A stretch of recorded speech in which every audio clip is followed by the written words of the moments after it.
Hello, fellow TIs. I've spent a lot of time doing research on this activity based on targeting, gang stalking, where people are harassed where they buy food, where they eat, while they're in store lines, at times by neighbors, veterans. This activity, fellow TIs, has been linked to violence and terrorism. So if there's any agency within our government which is utilizing U.S. government vehicles, diversity and inclusion partners, local veterans, and using slander to sustain these operations, that would make them a credible threat to our country, to our safety, even our national security and our schools and hospitals. And oddly, I documented the FBI and Central Intelligence Agency targeting me at hospitals.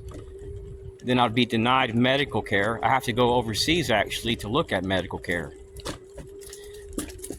The people behind terrorism, fellow TIs, I truly believe are the CIA. And I believe they've utilized veterans and people with ties to veteran groups, because that's what the videos show. Even Masonic groups and a Purple Heart Veterans group, hordes of groups, and even Mexicans, business owners, and groups tied to what do you call this? Defense or homeland security have sometimes been utilized. I've been moving state by state to experience this.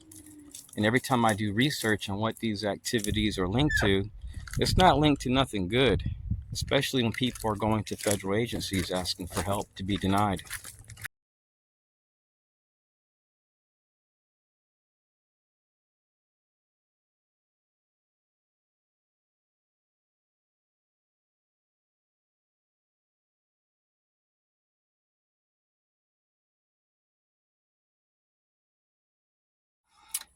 I had contemplated making a video about terrorist identification, but all the identifiers would be linked to groups involved in black ops, and it's really sad, fellow TIs.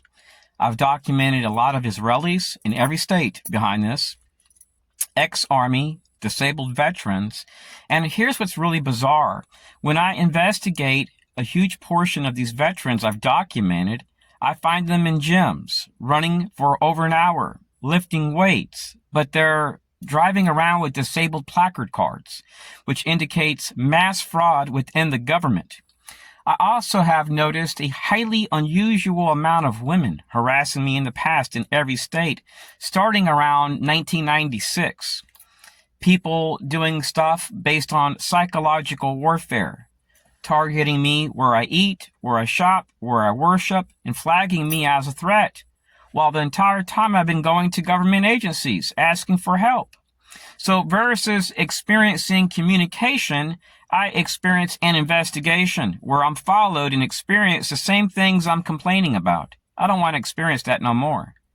So I feel, fellow TIs, that we have a moral obligation to expose this activity because no federal agency wants to investigate it.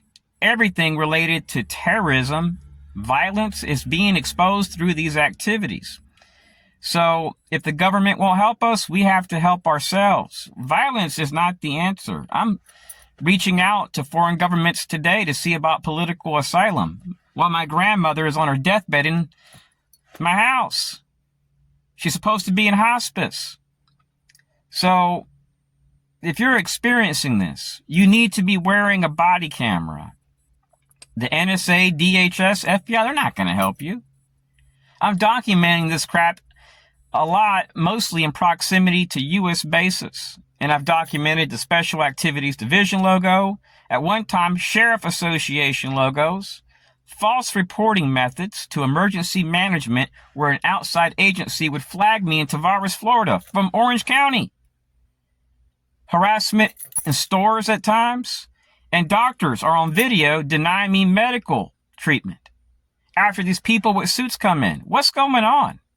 Whoever's doing this really needs to think about joining a terrorist cell because what they're doing is not only illegal and unconstitutional, it's what terrorists do, not Americans.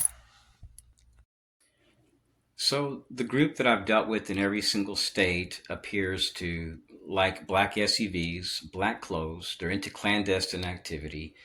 I've tracked some down to places where they clearly need a six-figure income.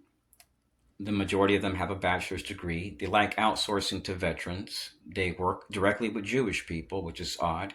In Texas, I documented them working with the FBI and then harassing me where I ate with my family, where I shopped, even where I walked. A lady from the local FBI field office in Austin, Texas would be dropped off on a corner street wearing a massively thick jacket in a 106-degree temperature, sweating profusely and just walking by me, then being picked back up. And then later on, when I would eat with my family, somebody would come in dressed like that, sitting next to my family, drenched in sweat. Then they would leave.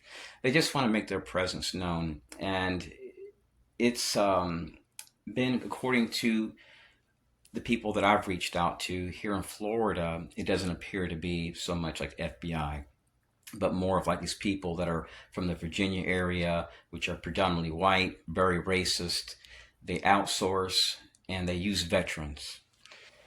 So they hide behind many different fronts, and they love to utilize families to have at least one person with a secret clearance, and they utilize street theater, and they just systematically take shots at you. And police have to redact these activities by law. I've been harassed for about 6.5 years at Lake Sumter Community College, for about 7 years here in my neighborhood. It's suddenly toned down, and even where I bike. At one time, I was having weird encounters with members of Public Works and Parks and Recreation. Not now, but in the past for a few years, off and on. Where I ate food, I'd be harassed. And I even have people that have written letters, and I have them on video. I gave them my email where they mentioned me being flagged, where they would receive phone calls before I arrived or when I was in the parking lot, before I even went in there. And they were told to whistle or do some type of crap close to my face. Really bizarre stuff. And I've documented this in Texas. It was every day. Every single day I was harassed.